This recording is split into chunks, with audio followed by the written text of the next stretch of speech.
اللہ کریم نے فرمایا بندہ مومن جان لے اگر میں تجھے ایک مشکل دوں گا تو میں تجھے کتنی آسانیاں، چلے سارے بول دیں کتنی جی، کتنی اللہ تعالیٰ آسانیاں دے گا؟ 2 آسانیاں۔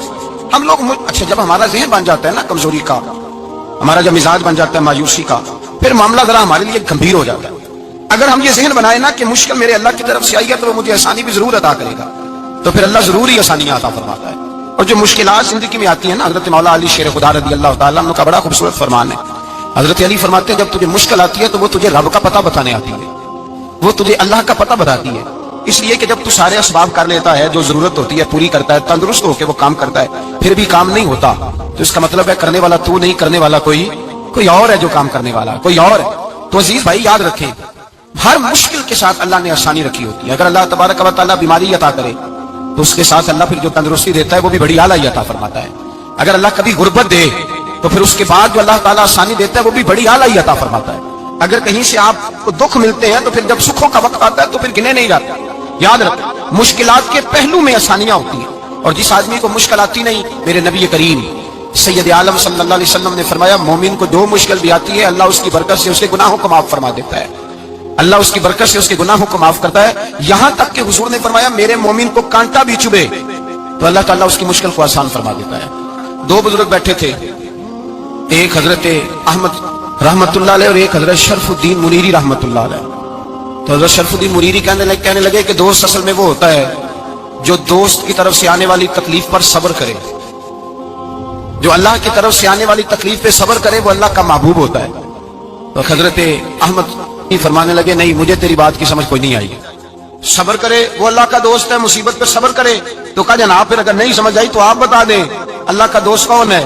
تو آپ فرمانے لگے جو محبوب کی طرف سے آنے والی مصیبت کو اس کا تحفہ سمجھ کے قبول کرے وہ اصل دوست ہوتا ہے، اس کا تحفہ سمجھ کے قبول کرے، اپنے رب کا تحفہ سمجھے، مالک کا تحفہ سمجھے کہ اس نے مجھے تحفہ دیا ہے، مجھے کسی مشکل میں ڈالا ہے۔ تو رب کریم بلا مثال و بلا تشبیہ سمجھانے کے لیے اللہ جب کسی کو مشکل میں ڈالتا ہے، کافروں کو تو اس نے موجیں کرائی ہوئی ہے، بڑی بڑی سہولتیں دی ہوئی ہیں، مشکل میں ڈب بھی ڈالتا ہے، اپنے نیک بندوں کو ڈالتا ہے۔ نمرود اور فرعون کے پیروں میں کانٹا بھی نہیں چبھتا، ان کو تکلیف نہیں آتی، تکلیف کسے آتی تھی؟ اللہ کے نیک بندوں کو تکلیف آتی تھی۔ حضرت رابعہ بصریہ جب تک زندہ رہی تب تک بیمار رہی، جس دن طبیعت ٹھیک ہوتی تو کہتی اے اللہ تو کہیں مجھ سے ناراض تو نہیں ہو گیا، تو کہیں ناراض تو نہیں مولا جب تو مجھے تکلیف دیتا ہے تو میں رو کے تیری عبادت کرتی، جب مجھے دکھ ہوتے ہیں تو میں سجدے میں تڑپتی، اور خدا بندہ اب تو میں سکھی ہوں، موج میں ہوں، مجھے رونا ہی نہیں آ رہا، تو خدا بندہ تو کہیں ناراض تو نہیں ہو گیا مجھ سے؟ دکھ تو اچھے ہوتے ہیں، دکھ تو پیارے ہوتے ہیں، اور دکھوں کے بعد جو اللہ آسانی دیتا ہے اس آسانی کا پھر کیا ہی کہنا۔ اس حضرت ایوب علی نبینا علیہ الصلوۃ والسلام بیمار رہے، 60 سال اللہ نے تندرستی دی۔ کتنے سال بولے؟ 60 سال، غور کرنا بات پر، 60 سال علی رہے، پھر بیمار ہو گئے، 18 سال ہو گئے بیمار ہوئے۔ زوجہ کہنے لگی دعا کر لیں آپ کو اللہ صحت دے دے۔ ہمیں اگر کوئی بندہ پوچھ لینا کہ بھائی کبھی کوئی خاص بات تو سناؤ، تو ہم جو ساری زندگی سکھ کے ساتھ سوئے ہوتے ہیں وہ بات نہیں سناتے، وہ جو ایک رات درد سے نیند نہیں آتی اس رات کا قصہ سناتے ہیں، کہتے ہیں وہ میرے الٹے دانت میں درد تھا تو میں ساری رات سو نہیں سکا۔ او بھائی جو ساری زندگی سویا ہے اس کا تو ذکر نہیں کر رہا، اور ایک رات جو تجھے نیند نہیں آ رہی، کسی سے پوچھا جائے، ڈاکٹر کہتے ہیں 360 ہڈیاں ہوتی ہیں وجود میں، کسی سے پوچھا جائے نا تیرا کیا حال ہے تو 359 ہڈیوں کا ذکر نہیں کرتا، جس گھٹنے میں درد ہے اس کا ذکر کرتا ہے، کہتے ہیں یہ گھٹنے میں بڑی درد ہے۔ او بھائی باقی 359 ٹھیک ہے نا، ان کی بھی تو کوئی بات سنانا۔ حضرت رابعہ بصریہ رحمت اللہ علیہ کے پڑوس میں ایک نوجوان رہتا تھا، آپ کے پڑوس میں، تو وہ جب جو محلے میں بچے رہتے ہیں نا گاؤں میں ان کا پتہ ہوتا ہے، پڑوسی تھا تو 34-35 سال نوجوان کی عمر ہو گئی، کبھی بیمار نہیں ہوا۔ ایک دن اس کی طبیعت علیل ہوئی، سر میں درد ہوا تو اس نے پٹی باندھ لی سرخ رنگ کی، باہر نکل کے آیا، حضرت رابعہ بصریہ علیہ رحمہ نے دیکھا تو فرمانے لگے بیٹے خیر ہے؟ لگا جی اماں جی سر میں بڑی درد ہے۔ آپ فرمانے لگے کتنی عمر ہو گئی؟ کہنے لگا 34-35 سال۔ فرمانے لگے پہلے تو کبھی درد نہیں نہ ہوئی؟ کہ نہیں اماں جی آج ہی ہوئی ہے۔ تو آپ فرمانے لگے 34 سال اللہ نے صحت دی ہے، تو نے شکر کی ایک پٹی بھی نہیں باندھی، اور آج درد ہوئی ہے تو شکوے کی پٹی تو نے فوراً ہی باندھ لی ہے، کچھ شکر کی پٹی بھی باندھنی چاہیے۔ حضرت ایوب 18 سال بیمار رہے، زوجہ کہنے لگی دعا کر لو، تو آپ فرمانے لگے بی بی سے کہ صحت کتنی دیر رہی؟ اس نے کہا 60 سال۔ تو آپ فرمانے لگے ذرا بیماری کو بھی 60 سال گزر لینے دو پھر دعا بھی کر لیں گے۔ یہ دعا کی اللہ، یہ لفظ کہے اللہ نے صحت دے دی، تندرستی آ گئی۔ ایک دن گھر میں بیٹھے بیٹھے زوجہ کہنے لگی کہ ایوب یہ بتاؤ دکھ اچھے کہ سکھ؟ آپ فرمانے لگے سارے دن ہی اللہ کے ہیں پر دکھ بڑے اچھے تھے، مجھ سے پوچھو تو دکھ بڑے اچھے تھے۔ کہا کس طرح؟ تو حضرت ایوب فرمانے لگے جب میں بیمار تھا تو 24 گھنٹے میں ایک دفعہ میرا رب میرا حال پوچھا کرتا تھا. ایک دفعہ میرا اللہ پوچھتا تھا ایوب تیرا حال کیا ہے؟ فرماتے ہیں 12 گھنٹے تو لذت ہی رہتی تھی کہ میرے رب نے میرا حال پوچھ لیا ہے, اور اگلے 12 گھنٹے میں انتظار کرتا تھا مالک حال دوبارہ کب پوچھے گا. فرمانے لگے اب صحت تو ہو گئی ہے پر اب میرا رب میرا حال تو نہیں نہ پوچھتا. بھائی مشکلات جو ہوتی ہیں وہ تو تجھے سجا دیتی ہیں, سوار دیتی ہیں. تجھے یاد آتا ہے کوئی اپنا, جب تجھے درد ہوتی ہے نا, تکلیف ہوتی ہے, پھر تیرا دل کرتا ہے کوئی کندھا ملے جہاں میں سر رکھ کے رہوں. پھر اسی لیے تو کسی درویش سے کسی نے پوچھا تھا اپنا کون ہوتا ہے, تو کہا جو تجھے دکھ کے وقت یاد آئے وہ تیرا اپنا ہے. جو تجھے عین آزمائش کے وقت یاد آئے اور تجھے اس کا نمبر فوراً تیرے موبائل پہ چلنے لگے وہ تیرا اپنا سجن ہے, جس کو تو دکھ کے وقت یاد کرے. تو بھائی مشکلات کے بعد جو اللہ آسانی دیتا ہے. حضرت ابراہیم کو آگ میں بھی پھینکا گیا, حضرت ابراہیم علیہ السلام کو ستایا بھی گیا, نکالا بھی گیا, لیکن جب ان مشکلات سے گزرے تو میرا رب فرماتا ہے وَإِذِ ابْتَلَىٰ إِبْرَاهِيمَ رَبُّهُ بِكَلِمَاتٍ فَأَتَمَّهُنَّ قَالَ إِنِّي جَاعِلُكَ لِلنَّاسِ إِمَامًا. کہا جب ابراہیم پورے اترے تو پھر ہم نے انہیں امام بنا دیا. یا اللہ کس طرح کی امامت دی؟ فرمایا میں نے اتنی اعلیٰ شان عطا کی ہے کہ اپنے لاڈلے رسول کو جناب ابراہیم کی نسل میں پیدا فرما دیا ہے. میں نے مصطفیٰ کو ان کی نسل میں پیدا کر دیا, قیامت تک کے لیے ان کا وقار بڑھا دیا. اللہم صلی علی محمد وعلی آل محمد کما صلیت علی ابراہیم وعلی آل ابراہیم. ان کی عظمت بڑھا دی, اس لیے کہ جب وہ آزمائش سے گزر کر کے آئے پھر جو آسانی دی. میرے نبی پاک صلی اللہ علیہ وسلم نے دین ابراہیمی کی بہت ساری چیزوں کو رکھا, کہا میں ملت ابراہیمی پہ ہوں. جب کوئی مشکلات کو عبور کر کے آتا ہے, جب کوئی تکلیفیں سہ کر کے آتا ہے, اس کے لیے جو اجر ہوتا ہے, اس کے لیے جو پھر اللہ کتنی ذرا بڑی توجہ کیجئے گا.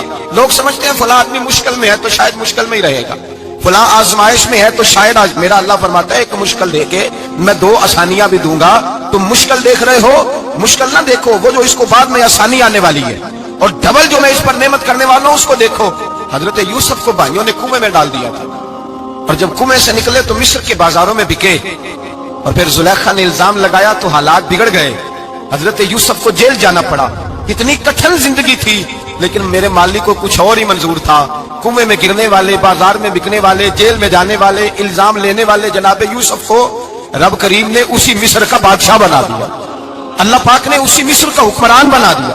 یاری تیری سونا ہے پر ازمیشاں تیریاں اگ, اے سونا پرکھیا جاوند آئی پہلو نال اگاں دے لگ. اس کے لیے تھوڑا سا جتن کرنا پڑتا, تھوڑے کٹھن حالات سے گزرنا پڑتا, تھوڑی آزمائشوں کا روپ دیکھنا پڑتا. ہم چاہتے ہیں کہ ہمیں چھیڑے کوئی نہ کوئی تکلیف نہ آئے, کوئی آزمائش. یہ ہو نہیں سکتا میرے بھائی. نامی کوئی بغیر مشقت نہیں ہوا. 100 بار جب عقیق کٹا تب جا کر نگی ہوا. ہم چاہتے ہیں کہ ہمیں کچھ بھی دقت نہ آئے, مشکلات نہ آئے, اور مشکلات تو انسان کو سنوارتی ہیں بھائی, وہ تو نکھارتی ہیں. کبھی پوچھا کرو جا کر کے کسی گندم کے دانے سے کہ تو کہاں سے ہو کے آیا ہے, کہاں سے نکل کے آیا ہے, تو وہ بتلائے گا کہ بڑے مشکل مراحل سے گزرا ہوں, اور پھر اللہ نے مجھے طاقت دی ہے کہ میں انسان کے وجود کا حصہ بناؤں. تو بھائی کٹھن مراحل, آزمائشیں, تکلیفیں, یہ انسان کو بڑا انسان بنا دیتی. یہ اس کے لیے ترقیوں کا پیش خیمہ ہوتی. ہمارے جوان پریشان ہو جاتے ہیں, عورتیں خاص کر کے اس بات پہ توجہ کریں, وہ بڑی جلدی غم لے جاتی ہیں. وہ کہتی ہیں جانے میرا کچھ ہوگا ہی نہیں, جانے میرا کچھ ہو ہی نہیں سکتا. میرے بھائی درجنوں اور بیسیوں لوگ ایسے ہیں جن کی اولادیں نہیں تھی, لیکن نام ان کا ان سے بھی زیادہ ہے جو بڑے بڑے صاحب اولاد. حضرت عبداللہ مزنی حضور کے غلام تھے, قبیلہ مزن کے رہنے والے. والد فوت ہو گئے, چچا نے پالا تھا, اسلام قبول کر لیا. چچا اسلام کا بڑا دشمن ہے, حضور کا نام آئے تو جلال کرتا, حسد اور بغض میں جل جاتا, بڑی اسلام کے ساتھ دشمنی اور اناد رکھتا ہے. حضرت عبداللہ کہتے ہیں پہلے تو میں عشق رسالت کو دباتا رہا, پھر یہ چنگاری شعلہ بن گئی, پھر کہ یہ ہلکا سا جذبہ سمندر اور صحرا کا روپ دھار گیا. فرماتے ہیں ماں تھی اور میں تھا, میں گیا جا کے چچا سے کہا میں نہیں رہ سکتا. کہاں جائے گا؟ تو میں نے دھیمے لہجے میں کہا میں مدینے جاؤں گا, اب میں رسول اللہ کے مدینے جاؤں گا, اب میرا گزارا نہیں ہوتا, اب میں جاؤں گا. کہتے ہیں چچا کہنے لگا اچھا وہاں جائے گا, تجھے میں نے پالا, میں نے پوسا, وہ مکان میں نے تجھے بنا کے دیا, تیری جیب میں جو پیسے ہیں میرے دیے ہوئے ہیں. کہتے ہیں میں نے کہا چچا میں سارا کچھ سوچ کے آیا ہوں, مکان بھی تو رکھ لے, پیسے بھی رکھ لے. کہتے ہیں اس نے ہر چیز رکھوا لی. جب پلٹنے لگا تو چچا کہنے لگا جو کپڑے تو نے پہنے ہیں یہ بھی میں نے خرید کے دیے تھے. حضرت عبداللہ فرماتے ہیں میں نے وہ کپڑے بھی اتار کے دیے. برہنہ حالت میں ماں کے پاس گیا اور میں نے کہا اماں میں پہلے بھی تو ننگا پیدا ہوا تھا, تو نے ہی کپڑے پہنائے تھے, میرا پھر بدن ننگا ہو گیا, کپڑے دے دے. کہتے ہیں 2 بیویوں والے کپڑے اماں نے دیے، ایک میں نے تہمت باندھ لی، دوسرا اوڑھ لیا اور مدینے پہنچا۔ کہتے ہیں جب میں ٹھنڈی رات مدینے پہنچا تو کالے رنگ کے حبشی غلام حضرت بلال دودھ کا پیالہ لیے کھڑے تھے، ہاتھ میں کھجوریں تھی، کمبل تھا، کہنے لگے آ جا آ جا۔ مصطفیٰ نے فرمایا تھا قبیلہ مزن سے میرا غلام آ رہا ہے، میں ساری رات سے تیرا انتظار کر رہا ہوں۔ حضرت جناب سیدنا عبداللہ رضی اللہ تعالیٰ عنہ فرماتے ہیں میری مشکل آسان ہوئی، فرماتے ہیں مجھے مدینے میں اعزاز مل گیا، مجھے عزت مل گئی، ہر آدمی میری قدر کرنے لگا۔ گویا بزرگ کہتے ہیں کہ حضرت عبداللہ دعا کرنے لگے کہ اے اللہ تو نے مجھے بڑی شان دی ہے مصطفیٰ کی گود میں، اگر اسی رحمت کے چھاؤں میں پردہ کر دوں تو میری بات بن جائے گی۔ حضرت عبداللہ کا وصال بھی رسول اللہ کی گود میں ہی ہو گیا، گود میں نہ کوئی رشتہ دار، نہ کوئی تعلق دار، نہ کوئی ہمسایا اپنا، نہ کوئی چچا، نہ کوئی ماموں، شہر میں تنہا اسی کسی دے کچھ نہیں لگ دے تے نہ کوئی ساڈا دردی، تنہائی۔ جنازہ اٹھا تو اٹھانے والے کون؟ ابو بکر صدیق، فاروق اعظم، عثمان غنی، مولا علی، حسنین کریمین جنازے میں شامل۔ میرے رسول پاک صلی اللہ علیہ وسلم نے جنازہ پڑھایا، دیکھو مشکل کاٹی تھی تو آسانی کا رنگ دیکھو، آسانی کا انداز دیکھو۔ حضرت سیدنا ابو دردہ رضی اللہ تعالیٰ عنہ ارشاد فرماتے ہیں مدینے میں رواج تھا کہ جب قبر میں اتارنے لگتے تھے تو قریبی رشتہ دار اتارا کرتے تھے، اور عبداللہ کا تو رشتہ دار ہی کوئی نہیں تھا مدینے میں، کون اتارے؟ فرمایا جب قبر میں اترنے لگے تو حضرت ابو بکر صدیق اور حضرت عمر فاروق اتر گئے کہ ہم قبر میں اتارتے ہیں۔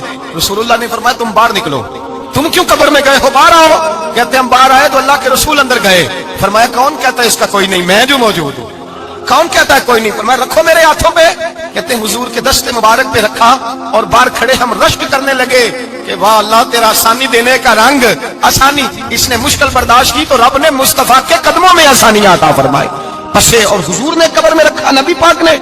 میرے دادا مرشد کہتے ہیں عشق سرکار کی ایک شمع جلا لو دل میں، بعد مرنے کے قبر میں بھی اجالا ہوگا۔ اور میرے اعلیٰ حضرت فرماتے ہیں لحد میں عشق رخ شاہ کا داغ لے کے چلے، لحد میں عشق رخ شاہ کا داغ لے کے چلے، اندھیری رات سنی تھی چراغ لے کے چلے۔ اور بیدم شاہ بارسی تو حد کر گئے، کہنے لگے پسے مردن، بعد مرنے کے پسے مردن فرشتوں نے جو تلاشی لی تو کیا نکلا؟ فقط ایک دل کے گوشے سے خیال مصطفیٰ نکلا۔